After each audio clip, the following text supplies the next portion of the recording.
Hi, I'm John Waterhouse, and welcome again to our Summer Prosperity Review, where you can learn all kinds of wonderful things about how to create more vibrant health, greater wealth, and abundance of happiness in your life.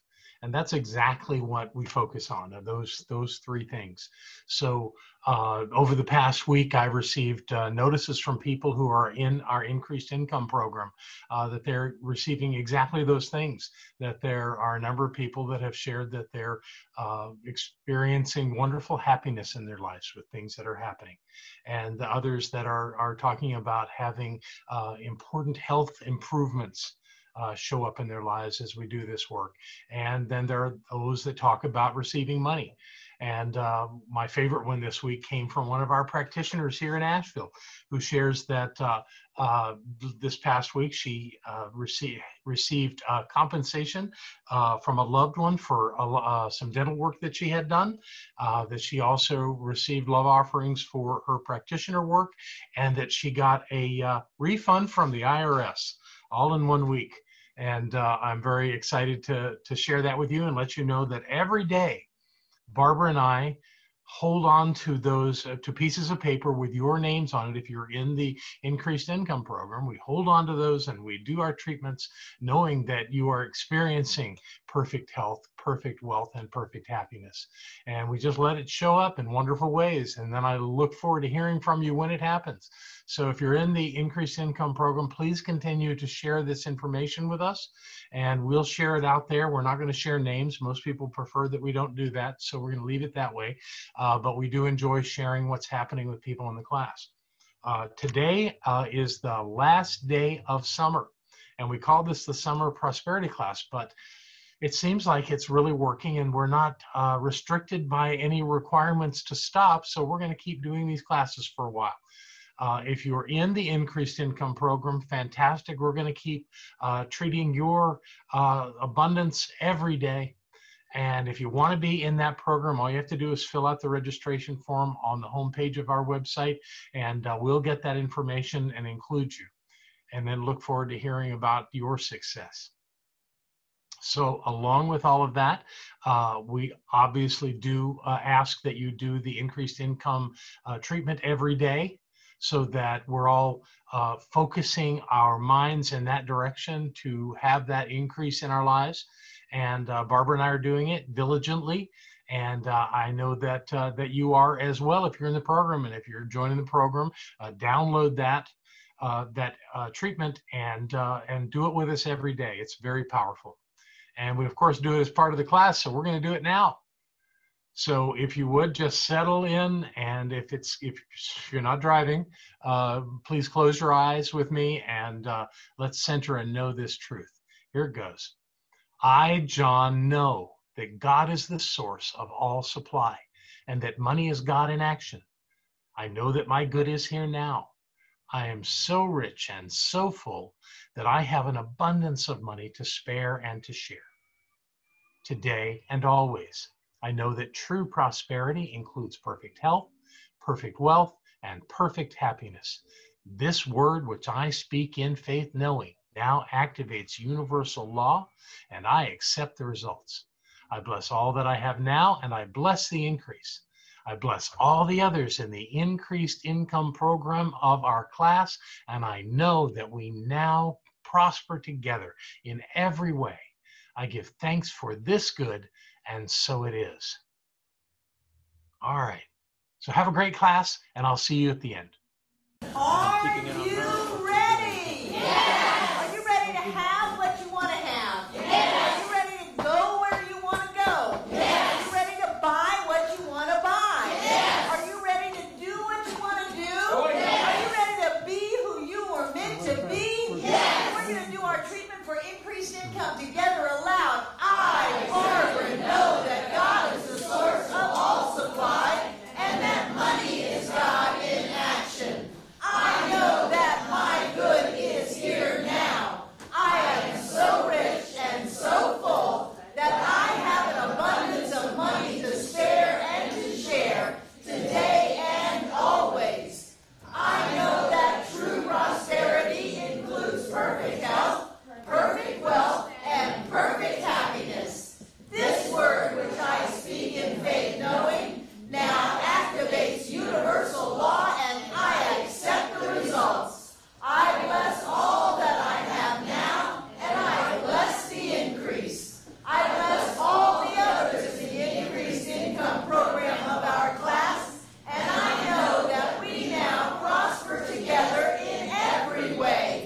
I give thanks for this good, and so it is. Let's do it again.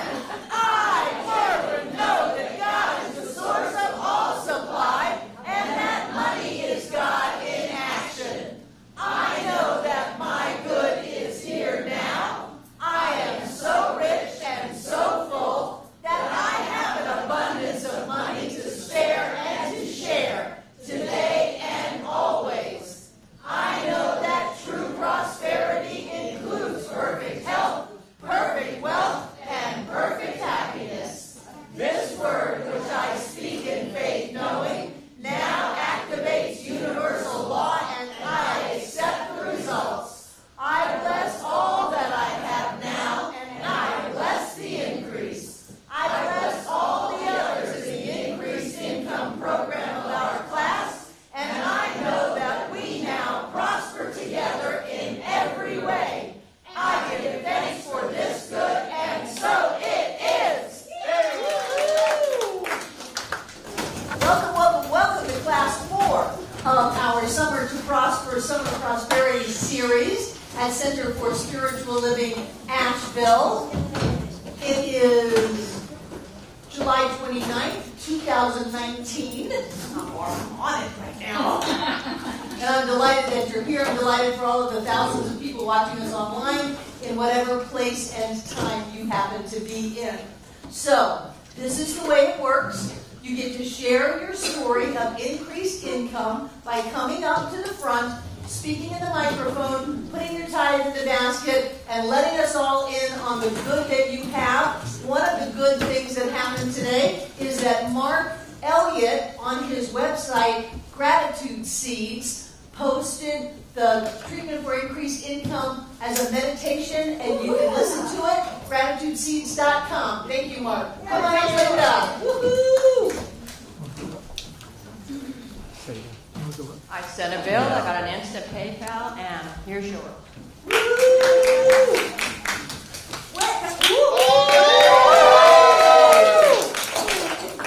I am now a licensed professional practitioner. Yay! The other night, I dreamed that a friend of mine from high school sought my counsel, and she paid me $220. So here's a dream time of $22.05 because my landlady, Margaret, was so generous with me.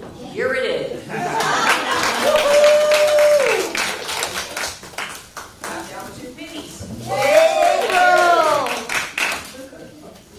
I came to do a website, and I have been arguing with myself for the last week over this because it was the, faith isn't faith and it's easy. So I wanted to put in what I thought I could afford, and instead I'm putting in 10%. Woohoo! Now, the exciting thing is that I've received calls from several family members and friends who are also having an increase in prosperity. It's like it's in the water. Everybody's getting it. I love it. Yes, you do. Both of you are tall. So I have 4 items. I sold an item on eBay for $4. So it's there for over a year. I sold an item on Let Go today on the way over here for $5. I received a used leaf blower, so that's to be determined as to the value of that. And then I submitted my claim on the Equifax breach credit bureau for $125.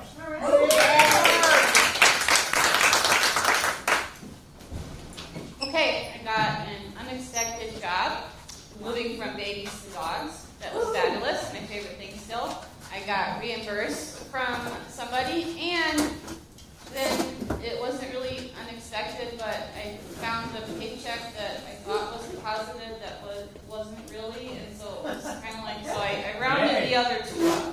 Yay!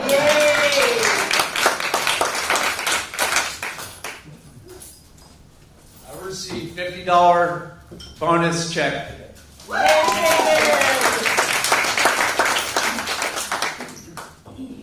A little variation. I had Chinese food Saturday night.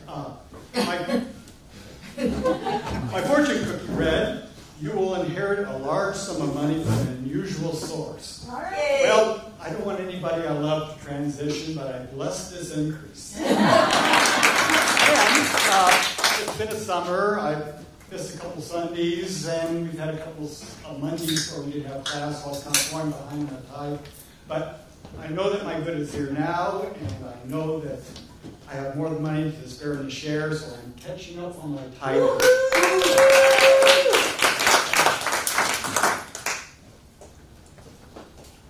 I renewed a contract for oil delivery with the company today, and they quoted a price of $2.75, and I just said, no, I want better than that, and I brought it down to $2.15. I don't know what the money difference is yet, but I'll find out.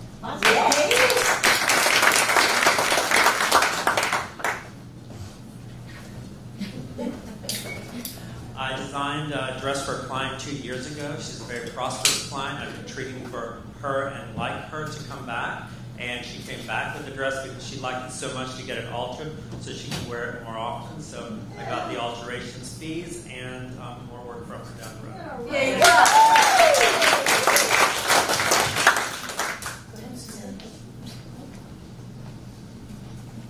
Well, I had a show open at the Arboretum this past Saturday. Told 2 prints sold, and then I had a big print sold in my gallery. And I don't know what the income is yet, but it's coming.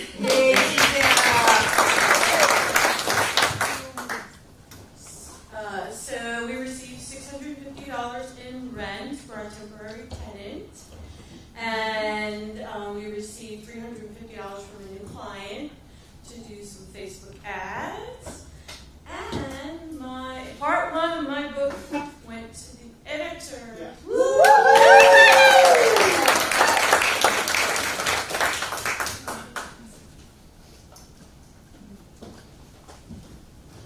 You don't need that.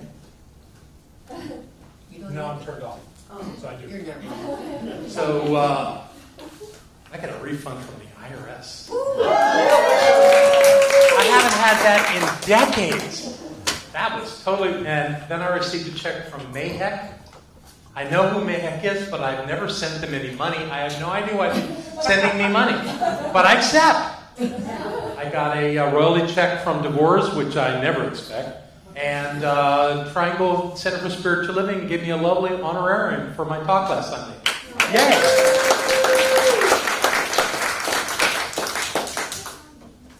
And I have an email. Hi, Barbara from Raleigh, North Carolina. Last week I had fun receiving increased income, exclamation point, exclamation point. Watching your energy online is helping me learn to celebrate everything in a bigger way, with excitement. I received a small raise at work, $110 a month. I am tithing 2 months, July and August, $22. I was hired for a small side job, $150. I am tithing $15. I was given an unsolicited love gift from my parents, $200. I am tithing $20. So $570 in all last week. Tithe $57. I'm rounding it up to $60. Sent with love and gratitude via PayPal from a loving, abundant viewer and participant. It is so much fun to demonstrate money. So much fun. Bob and Norma, welcome, welcome, welcome. Who's here for the first time tonight? Louise? Tama. Tama? Yeah. I was going to call you husband. What is your name? Hayes.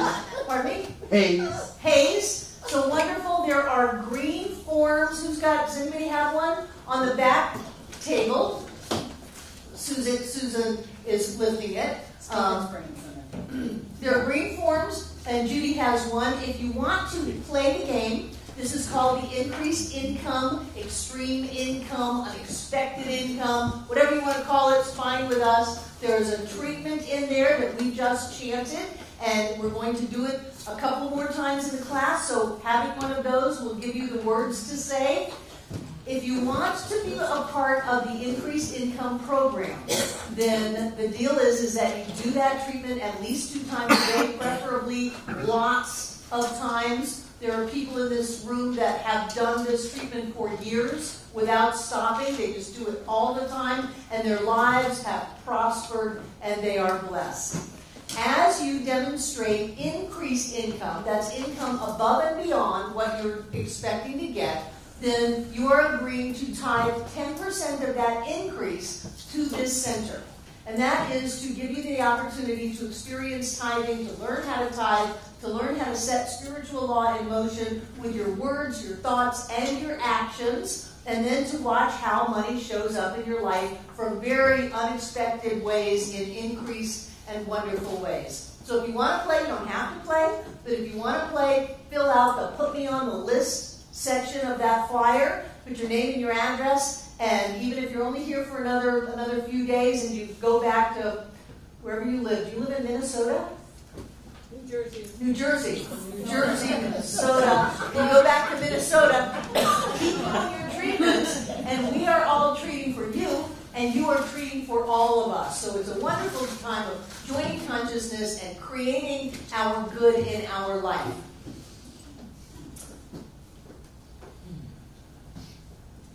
These white ones, some of them are ones that have come in off the internet.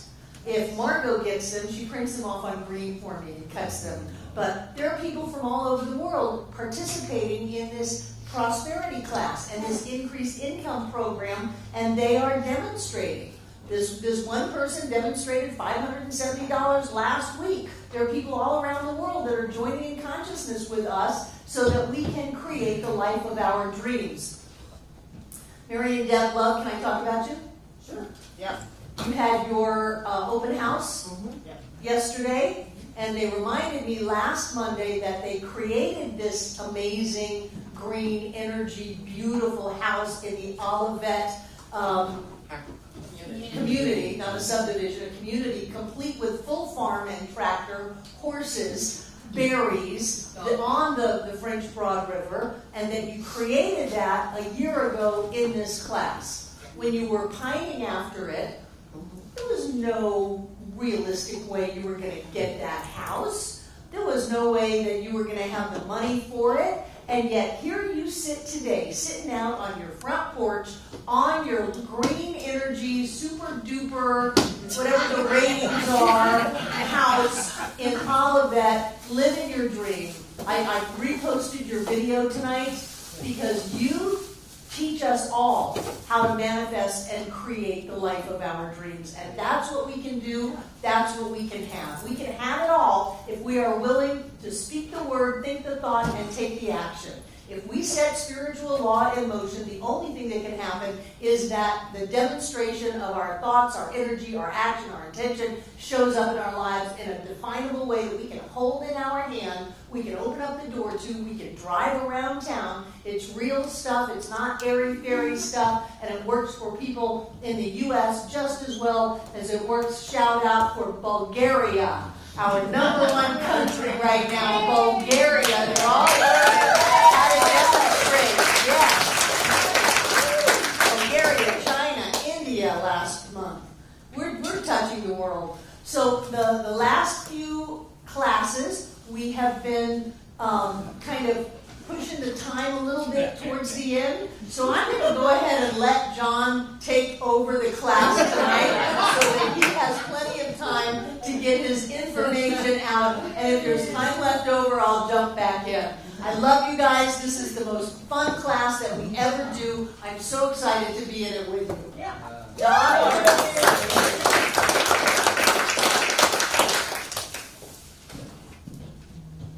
So you notice anything different? Like I need to turn this on first? You're standing. No I am. I'm standing.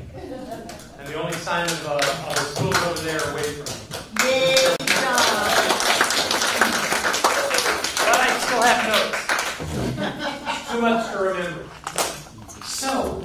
I was reminded in a very firm way that I had not given time to talk about our homework from class 2 by my wife. So I want to start with that. I want to, let's see, I think this is going to work. Let's make sure it's on. It's not. So we're going to start with this. This was homework from week number 2 of the class. And there were 5 questions on a matrix across the top. And your job was for the 6 days between that class and the next class to speak to these 5 questions, probably 1 line a day. That was kind of what I had in mind.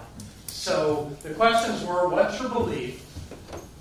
What's its origin? In other words, what is the origin of that belief? Where did you get it? We had talked in that class about how we gained so much of that from our childhood. How has that affected you? Meaning, because you had that belief, what outcomes have occurred in your life?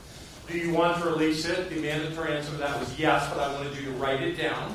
And the final one was, what's your affirmation? Meaning, where do you want to go instead of that place? That was the work.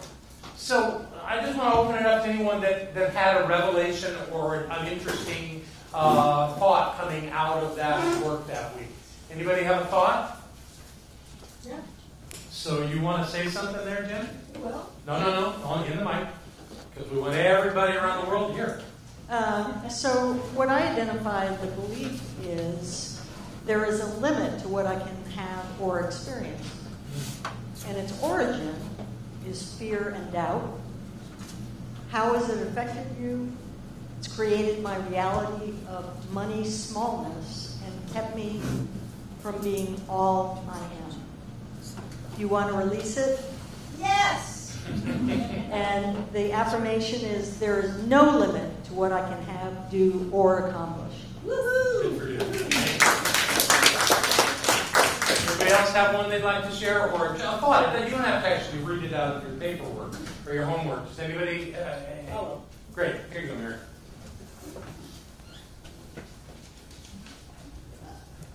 What is my belief?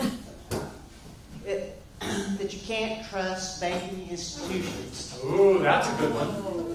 And what was its origin? It was 3 things when I was, and I had not, this had never occurred to me, peeling that onion on that. Right. So when I was 7 years old, my grandmother gave me half of a dollar and opened up a checking account for $5 in a checking account. And I put my $50 in there thinking I would get my $50 back. And when I wanted it back, I couldn't get it, because they didn't give me back my $50. Yeah. Oh, okay. Say that in the mic. What did they give you? They gave me 2 quarters. It wasn't a $50. It wasn't my $50. You wanted to get your $50 I wanted to get back. my $50. That's what your grandmother said. Right. That was Boy, my grandmother. You can't trust those things. Yeah.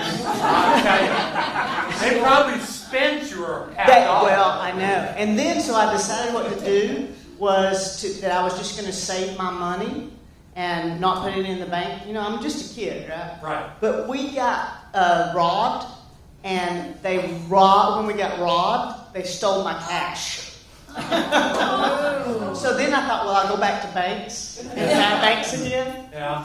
And so I was 20 years old, and you had to keep a $5 minimum in a bank account, or they would charge you. And so I couldn't keep that in there.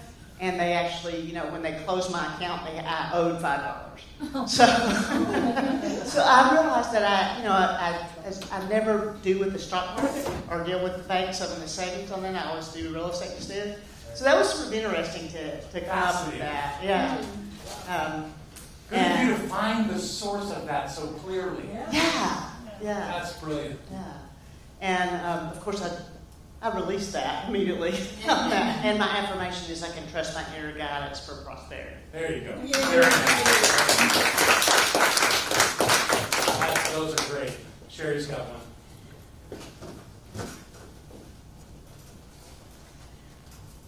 I've had the belief that I would always have exactly what I need. And its origin was that when I was a little girl in if I would ask my dad for like 35 cents for a candy bar or something, he would then go into his pocket and feel around and feel around and feel around and bring out exactly 35 cents. So that happened over and over again. Because he could read coins in Yes. Braille. Oh, absolutely.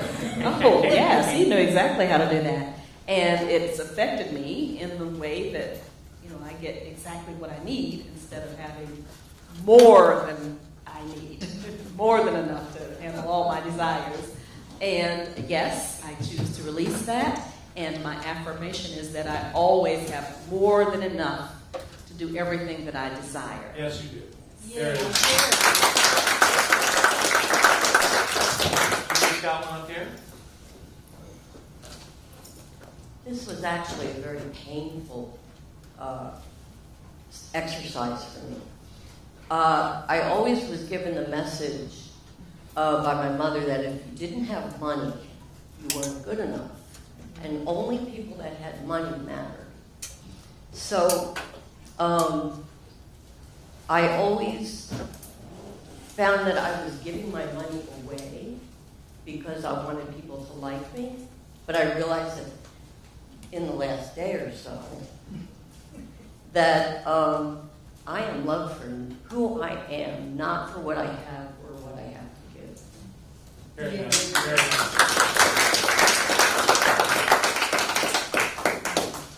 Very nice.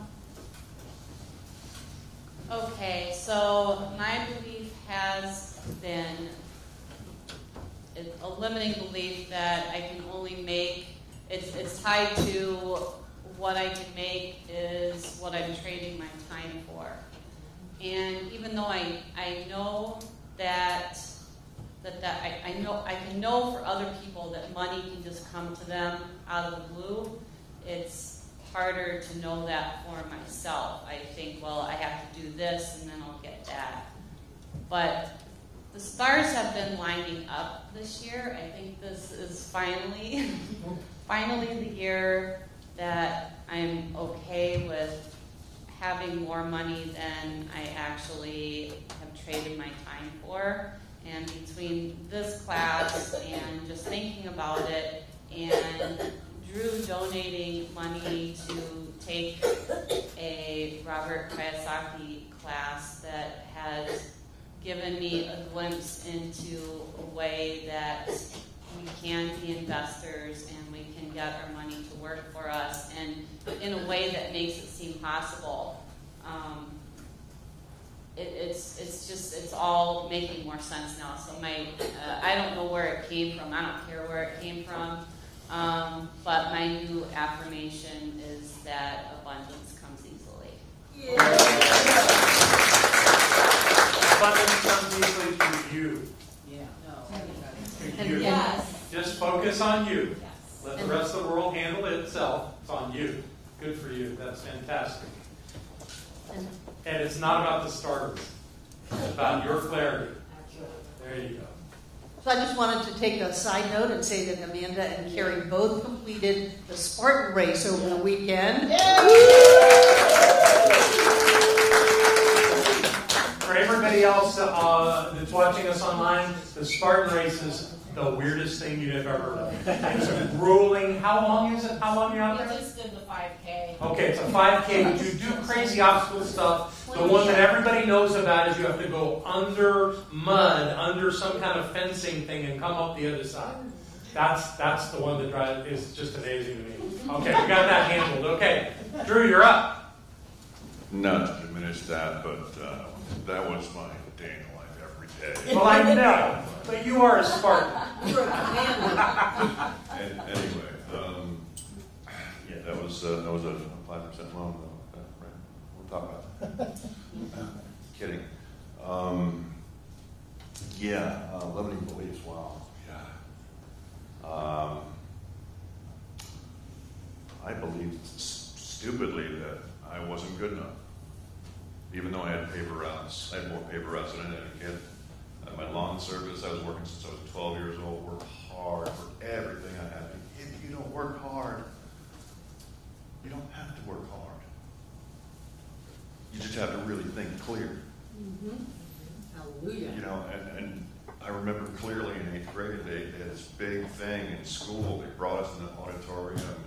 One guy said, the generation before you was the last generation to be able to own a home by themselves. And I'm like, what are we doing here? What? The game's over before we even play? Oh, it's not over. And when things start to shift for you, they get really wild and crazy like I'm going through now. But I know through all of it, even though sometimes you want to scream and cry and everything, I don't know, it's uncomfortable maybe a little bit. I know it's going to be amazing. Amazing. And I'm more than good enough. Yay. All right. Yay. I accept your affirmation. You are amazing. Okay. Got Deb in the middle here.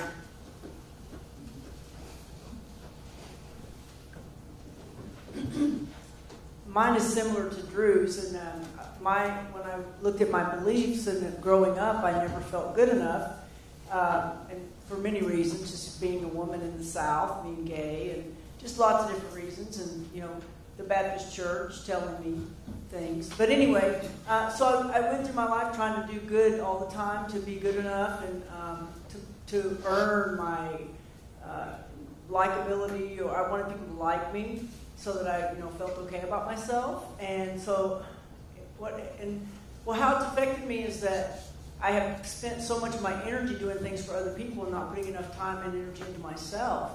And we're not putting it into people that really do matter to me, that do things for me. So, when you look at tithing, you look about putting your money where you're spiritually fed. And now I'm looking at where do I put my time and my energy.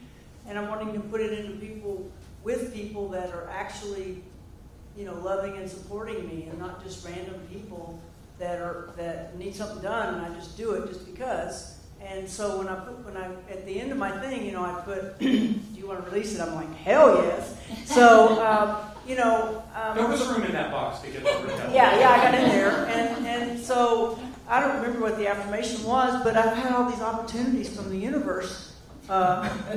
People asking me to do the most bizarre things. People random out of the blue. We don't need to know about the bizarre things. No, I'm just saying it's like a test from the universe, and it reminds me, that I'm sticking to it. I'm really giving my energy and my time and my love where I'm fed, and I feel better about myself. I love and approve of myself, I think is what it was. It was my affirmation. Excellent. Thank you. Anybody else want to add to this? RJ's got one. We'll move on after this. Barbara's getting a workout here. Thank you.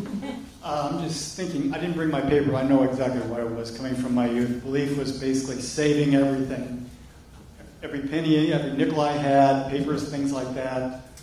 Learning that from my parents. There's a word for that. Hoarding.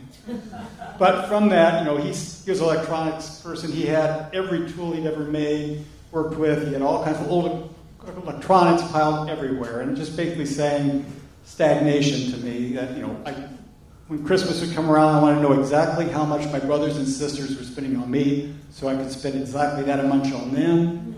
But the affirmation from that is basically there's more than enough in giving with love and freedom without expectation of anything in return, because it's a blessing to give. Yay.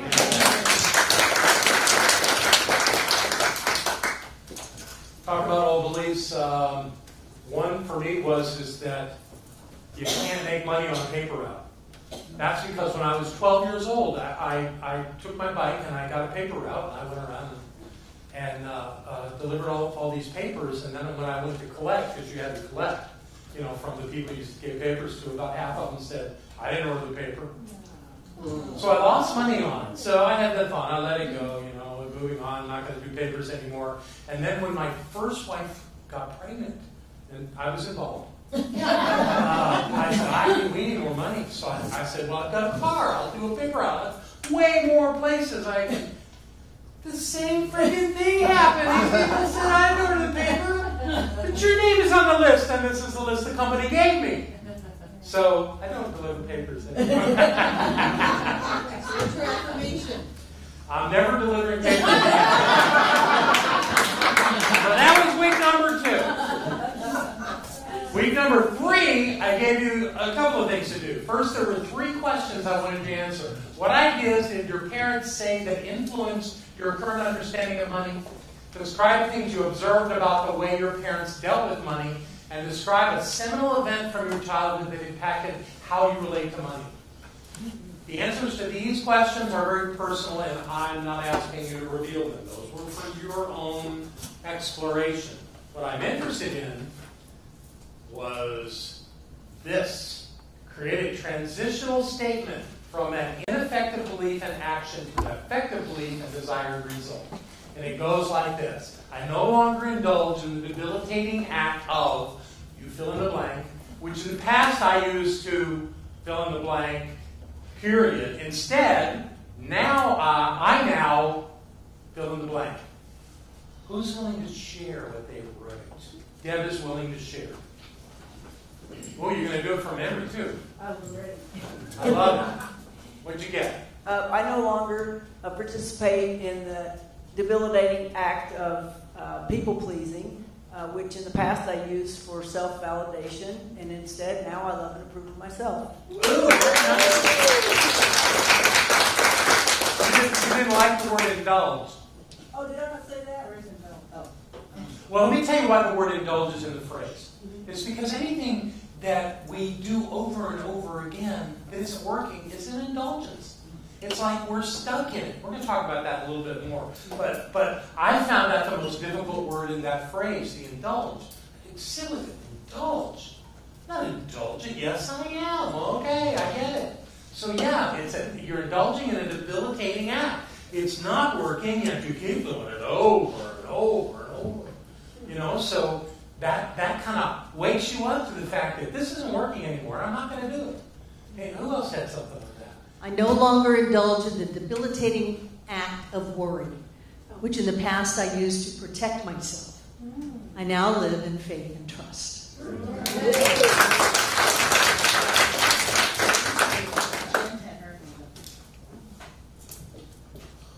I no longer indulge in the debilitating act of taking no money responsibility, which in the past I used to spend money to self-medicate loneliness and sadness. Instead, I now understand how important my work is in the world, and I know I cannot share my gifts and live my purpose if I'm broke. That's lovely. I now also understand that prosperity is manifested via my thoughts, energy, and limitless consciousness. You turned it into a sermon. I love it. Great. That's wonderful. Okay. I no longer indulge in the debilitating act of freaking out, which in the past used to stop me in my tracks. Instead, I now trust that everything always works out for me and I am super successful. That's wonderful. Oh, nailed this. Anybody else want to step into this? Anybody else? Last call. Where you got that? Cool. You just got home. I no longer indulge in the debilitating act of hiding my creativity, which in the past I used to placate the criticizers and humiliators that were in my family. Instead, I now flow creatively, enjoy for my pleasure, and if anyone else enjoys, come along. Wow. Very nice. I think y'all got this. Fantastic. All right. So let's move on to this week. Prosperity principle number 7. We're going to start right away with this. Prosperity. Actually, leave that up for a minute. And I've got some things I need to say to you before we go to that. I want to talk to you about how your mind works. And then we'll get into how this works. Your mind has 2 parts. All of you have heard this before. You have your conscious mind, and you have what's called your subconscious mind, also called your subjective mind, your reactive mind, and it's got a dozen other names. What's the difference between those 2? I'm going to give you the best example I know how to use, or the best example I've got to describe this in current terms. And that would be with your computer. Who's got a computer? Okay, so most of you have a computer, and you've probably heard that there are different kinds of memory in your computer too. There's a thing called RAM, right? Random access memory. And then there's the other kind of memory in your computer, which is the memory that goes on your hard drive. Okay? So you've got RAM and hard drive. We're going to call them that tonight. They may have other names. The deal is that if you start typing stuff into your computer or download a picture or something and just have it there on your screen, what's holding that? Your RAM is holding that. It's not saved. Remember the part about saving? Computers auto-save now because we were terrible at remembering to save. And the lights would go off and the computer would shut down and we lose all that work and all those that silliness that used to happen. Now it's auto-save. But for a long time, we had to actually remember to save that where? Into our hard drive. Now our hard drive is organized very well through a series of folders and topics and ultimately files. So that we can do what? So that we can retrieve that information when we want to. That's exactly how mind works. Your conscious memory, your conscious mind is RAM. It's the stuff that's up in front of you right now that you're thinking about, whatever's going on that you're thinking about, right? Whatever you're talking about, whatever is important to you in the moment. That's all happening right now. Now, and in your hard drive is everything else. Everything else you've ever experienced. Because unlike a computer, your subjective or your subconscious mind keeps everything. But the thing is, you don't remember everything even if you want to. If I asked you right now what all your beliefs were and said, write them down, you couldn't do it. But if I said, who likes chocolate? Boom, the hands would go up, right? Because some of you really, really like chocolate. That's a belief. That's something that you've got that you hold as value. So that's how it works in your mind is you may have access to everything in your mind and you could be hypnotized and remember things that you might not otherwise remember. But the way your files in your subjective or subconscious mind are organized is those that have the highest priority of value in your life are right up on top. And if you have an experience or someone asks you a question or there's something for you to think about, that memory will pop up. The one that's right on top, the one you make as your priority, that's what pops up. Maybe more than one, but at least one. So that all that other subliminal stuff really isn't important to the mix. But if you're asked a question about something, you can come up with an answer based on what has happened to you before. And what's happened to you before is organized according to what makes you safe. Most people don't know that, but what you're remembering, because when you see your parents do something and it's a problem, you're going to avoid that because that's not safe. But if you see someone be really kind to you, or like your childhood friend, your memory of them, of that kindness, that was safe, that was lovely, that was wonderful. So we tend to prioritize according to safe, not according to prosperity. Interesting. Works just very similar to your computer. And that's how it works. So that you always have an answer based on what made you safe. Now the thing is that just like in your computer, some of your files get old. They're not active information anymore. And when you go through and like when you want to clean up your files, ooh, what's that? You click down on it and it brings up something, you go, I don't need that anymore. And you delete it. Well, in your life, you can't really, in your subconscious mind, you can't delete things.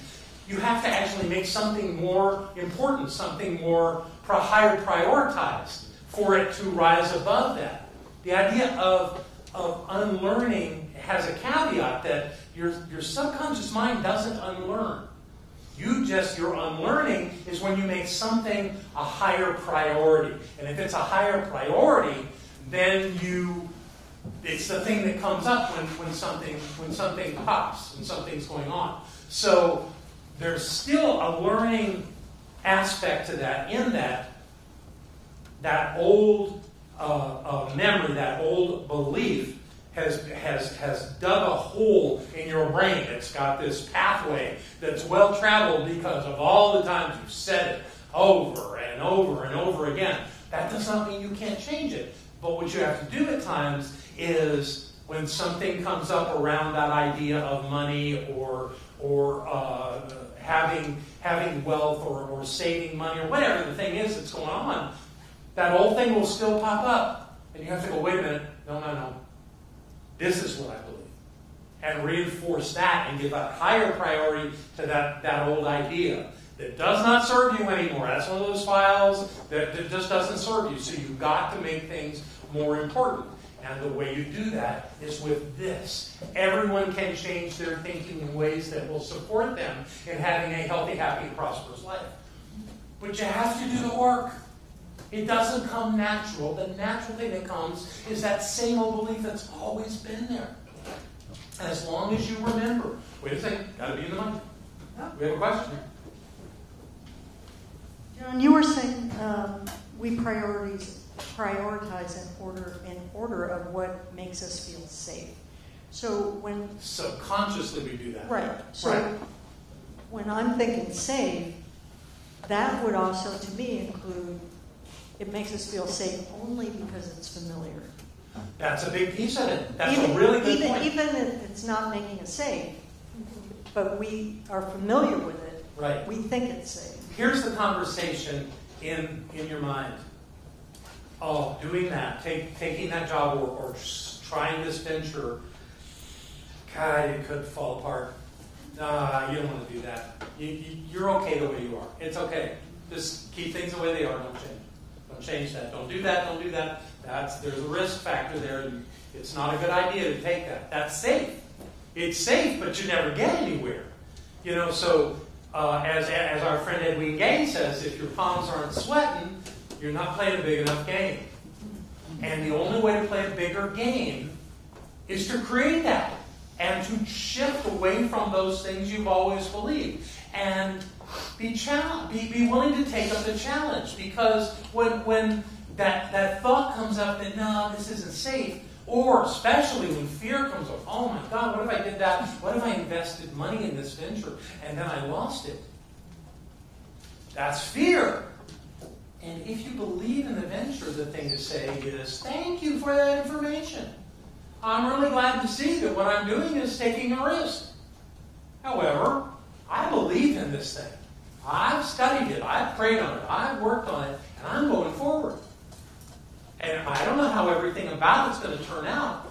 But I have faith in me, and I'm good with this. I'm moving forward. And not falling into the trap of believing the safe belief anymore, and using that and functioning from it, and having all of our actions in life based on that we've used before that has only gotten us to where we are. And not to say that there's anything wrong with where we are, but wow, if we want to do something beyond what we're doing now, we have to be willing to take that chance.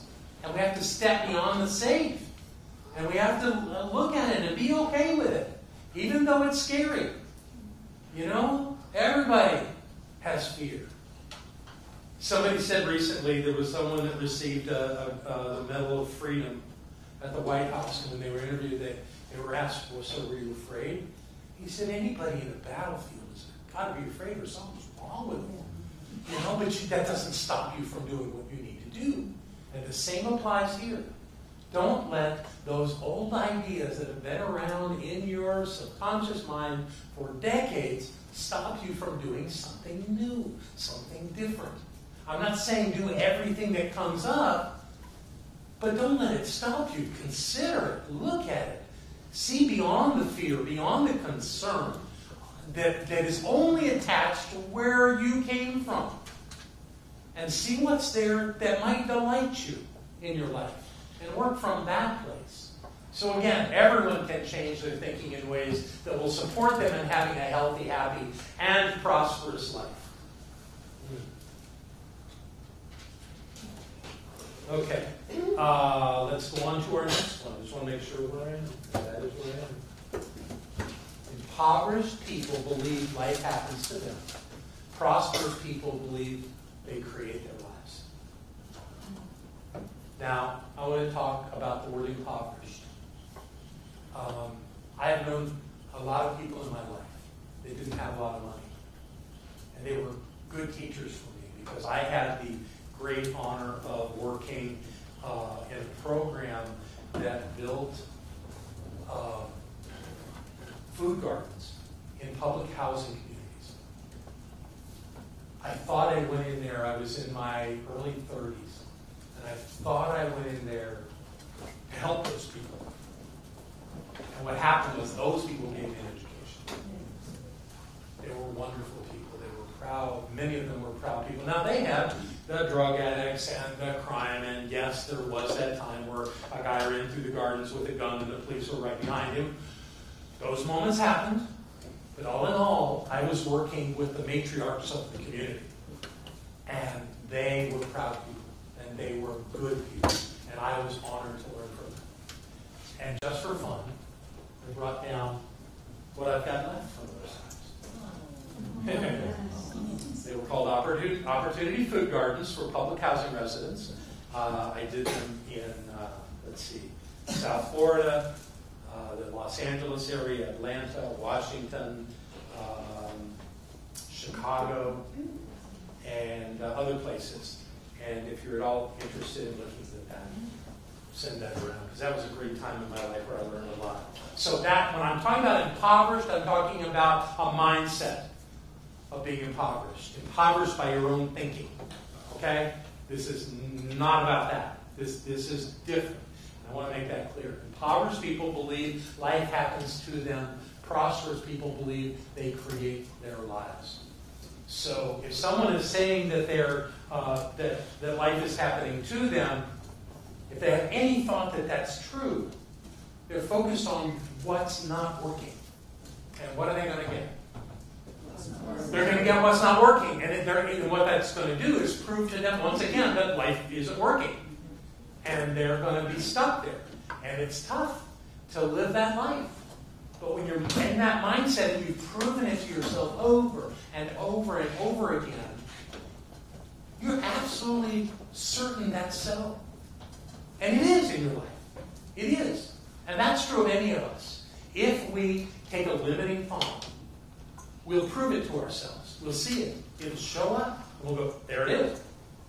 There it is again. See, this is why I won't do that, because of that. It's outer-referenced. It's outer-reference saying that that I can prove it by these experiences in my life, which are all created where? Within us. Right. So we have a belief, and that belief goes out into the world and reflects back to us so that we can say, yep, what I said, what I believe is true. And it doesn't matter what you believe, that always works. Okay? But if you believe that you create your life and you take absolute 100%, at least 99%, responsibility for everything that happens in your life, then you're playing a prosperous game. And that is never about blame. There's no blame in that. There's only opportunity to be responsible. Responsibility is a lovely thing. It means I can respond to it. It doesn't mean blame. Those two ideas have been crossed for years, and I've never really understood how that works. But the truth is that we are really responsible for our life. It's when we think that we're not responsible that we're giving our power away. And when we step away, when we don't have that, we're not empowered in our lives, it's easy to prove that life happens to us. Okay? So that's a pretty easy one to understand. Did you want to say something, Breezy? No, not without a mic. I was just going to say it's like the Henry Ford quote, whether you think you can or you can't, you're right. Yeah, it's true. You're absolutely right. That's another way to say it. A very nice way that Ford came up with to say it. All right, that's prosperity principle number 8. Prosperity principle number 9. Money is extremely important when it's required and extremely unimportant when it's not required. So, how do you think that fits into this prosperous versus impoverished mindset?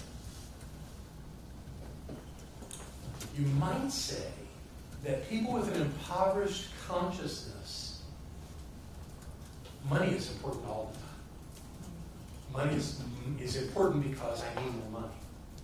Because I gotta have more money, because I'm worried about money. And money is on my mind all the time. If I don't have enough money, I can't pay the rent. And I can't take care of myself, and I'll lose my apartment. And next thing I'll be losing my car. I gotta get more money. And it becomes obsessive. Prosperous people don't think about money all the time. They think about other things that have nothing to do with it. Now, I don't want to suggest impoverished people never think about love, but it's harder for them to focus on the idea of love because they're in a survival mode.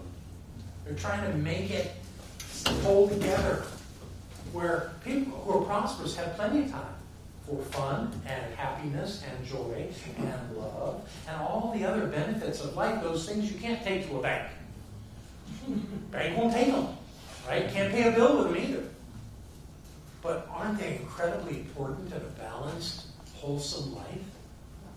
Relationships, connections, being happy, being healthy.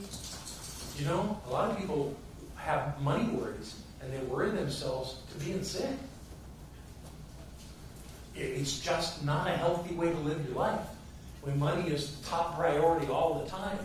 And when it's a survival thing, it's mandated. How can you afford not to think about money all the time? Because you got to pay those bills. If you don't pay those bills, everything's going wrong. So it's not a healthy way to be. It doesn't work. It doesn't take us to that place that we want to go. Money is extremely important when it is required, and extremely unimportant when it is not required. And money is required for certain aspects of our lives. So I'm not suggesting that anybody could live a life where money was unimportant all the time. That doesn't work. That's not the way we're structured. Money is that tool we use in exchange. And as somebody said here, I forget who it was, but that idea of the exchange, I think it was you, Amanda, was talking about the exchange and value given in that in life. And that most people think that they're going to get an hourly wage. And people who think from the idea of an hourly wage are impoverished.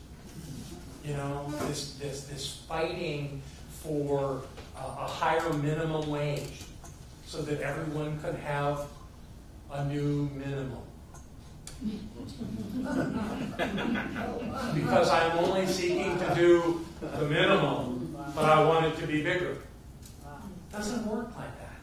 I mean, I'm not saying that there won't be a raise and an increase in the minimum wage, but I'm thinking about all the people that think that way.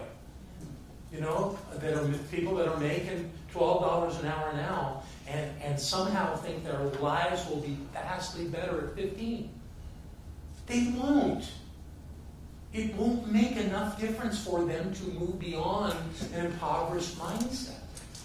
That's not the answer.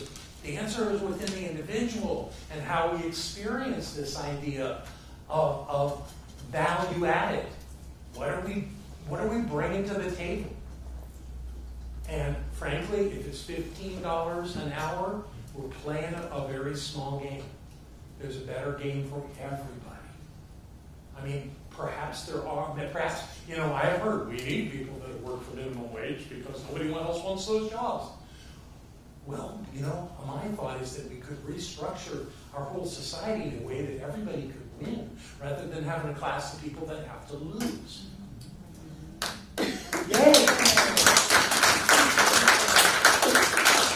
So we'll keep looking for that. Right now, it's up to each of us to do it. The government's not going to do it for us. Society's not going to do it for us. We have to find our own way with this. And we do that by knowing where it's important to think about money and where it's not.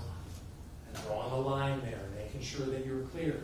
And then when you focus on money, you're fresh and ready, and you have a sense of who you are.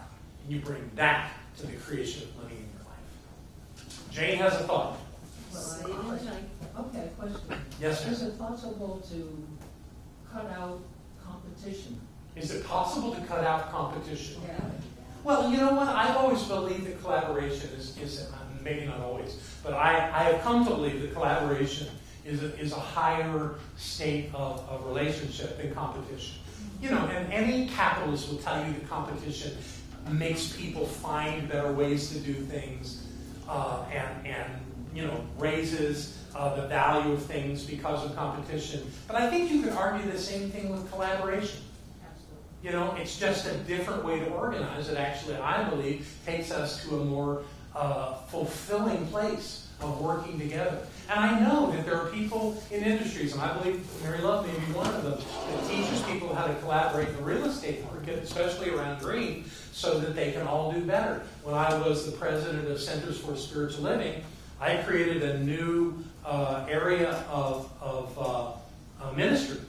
I coined a new area of ministry. It was already happening. But what I realized was that we had 2 or 3 what are called focus ministries that were specifically focusing on doing their work online. I said, oh, those people need each other. They don't just need to be on a list somewhere. They need to be talking to each other.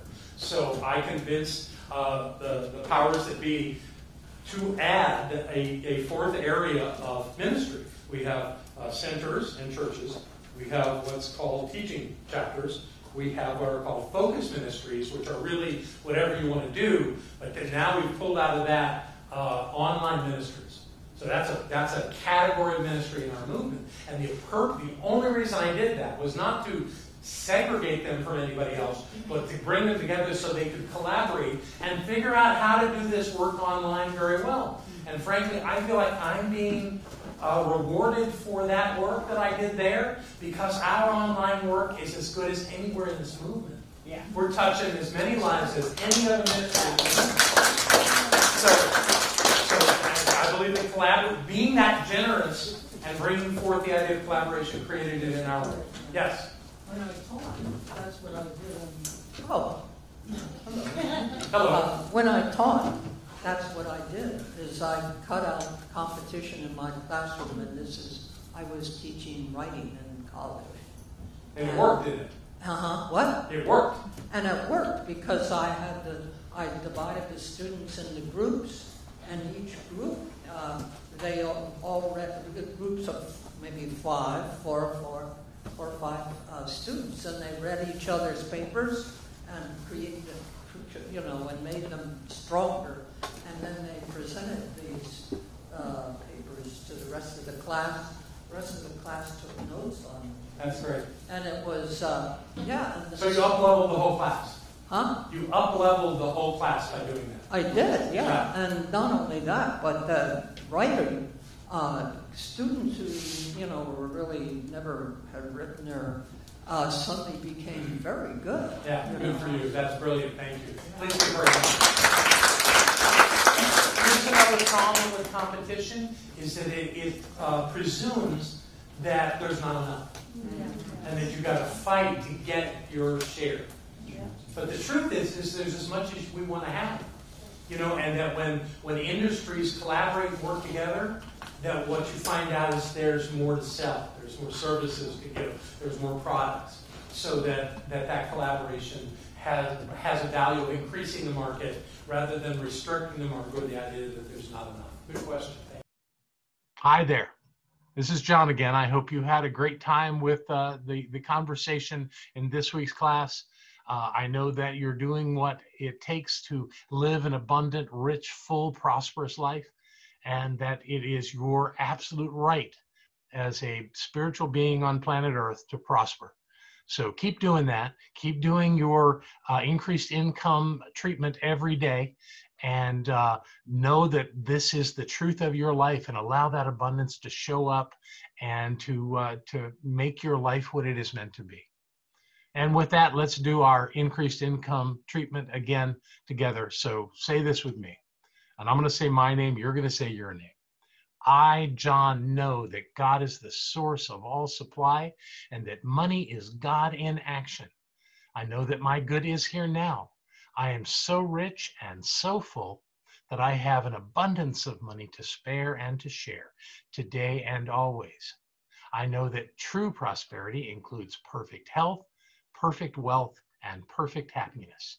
This word which I speak, believing, now activates universal law, and I accept the results.